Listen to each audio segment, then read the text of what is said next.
We're going through a series in this season of Easter as we hear the beautiful stories of conversion in the Acts of the Apostles at Mass on evangelization and the body. And today I want to talk a little bit about relational evangelization.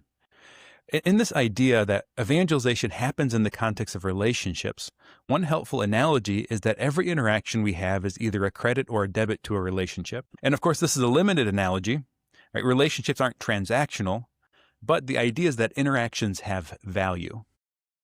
What I mean here is that oftentimes when let's say you want somebody to join you at church, maybe to come to Mass with you or come to some event at your parish, that's going to be a debit in the relationship.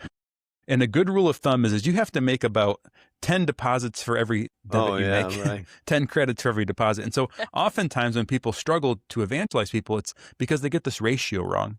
They're asking a lot of people, they're kind of nagging them, come to church with me, come to this event, I wish you would join me, especially sometimes with their kids. And I would say this ratio is probably doubled with kids. Yeah, right. Twice as many credits before you take out a debit. And so people really think that, well, they just want me to come to church with them. Right. Right? They don't think you really care about them in a personal level. This is from Pope Francis in Evangelization. When he talks about this kind of relational evangelization, he uses the term accompaniment. He says, somebody good at such accompaniment does not give in to frustrations or fears. He or she invites others to let themselves be healed, to take up their mat, embrace the cross, leave all behind, and go forth ever anew to proclaim the gospel. Our personal experience of being accompanied and assisted, and of openness to those who accompany us, will teach us to be patient and compassionate with others, and to find the right way to gain their trust, their openness, and their readiness to grow. There's an idea called the thresholds of conversion, and this is popularized by Sherry Waddell in her book, Forming Intentional Disciples. But the idea is that before people are ready to be converted, they really have kind of a distrust in the gospel and a distrust in believers in the church. So if we take somebody who doesn't trust the church or the believers and say, why don't you come to church with me? Right. How well do you think that's going to work out? Yeah. So the first threshold of conversion is from distrust to trust. And the fruit of trust is openness, which can eventually lead to the second threshold, which is curiosity, right? That the person actually cares. Because the reality is most people in our world today, they don't care about Christianity. They don't care about faith. Right. They don't feel like they even need to worry about that anymore. So when we propose the gospel to them, they don't even have the basic interest. Right. They're just completely neutral. It doesn't even show up on their radar. So we need to be able to move into a space where we can guide people from distrust to trust. And we can be a part of that. When we think of trust from a physical perspective, from a physiological perspective, what's interesting, there's a genetic component to it.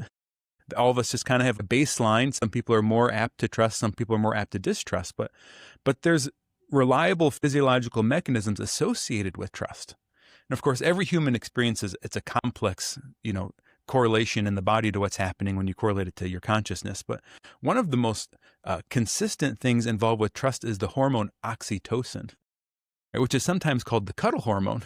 Oh, yeah. But in this context, it's a broader application. Of course, we're not touching the person we want to evangelize. Yeah, right. So, but when we talk about developing oxytocin in a relationship, there's a lot of things you can do. One is having conversation with somebody, especially if there's a lot of good eye contact. Eye contact seems to be highly associated with oxytocin. Sharing a meal with someone, like just having someone over for dinner, taking them out to a restaurant, laughing together, shared joy has a massive effect on our oxytocin level. Sharing a new experience, sharing a novelty. I want to try something new. I'm going to have you come along with me. We're going to go do an escape room together, or we're going to go to a sports game that I've never seen before. But inviting them into a new experience with you that you haven't even done before, an act of kindness or generosity.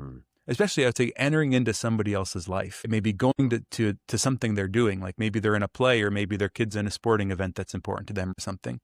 But making that kind of investment into them and their family, that kind of act of kindness or generosity. So when we're thinking about this, I would propose that God has placed in every one of our lives people he wants us to love. Right? Jesus had 12 apostles. Those are the people that the Father gave him to love. And really we see in the gospel and then the Passion and the Acts, we see their conversion arc. They were all with Jesus for 3 years. They all left but John at the Passion. But then we see in the Acts of the Apostles how they all are reconciled with the Lord and come back together in strong relationship with him, other than, of course, Judas. So the Lord has given us all people too. For some of us, it's our loved ones, our family, our friends, coworkers, maybe acquaintances. But to start asking that question, Lord, who are the people that you've given me to love in order that I could bring your gospel, your hope, your joy, eternal life to them? And when we think of it from that perspective, it's not manipulative or conniving.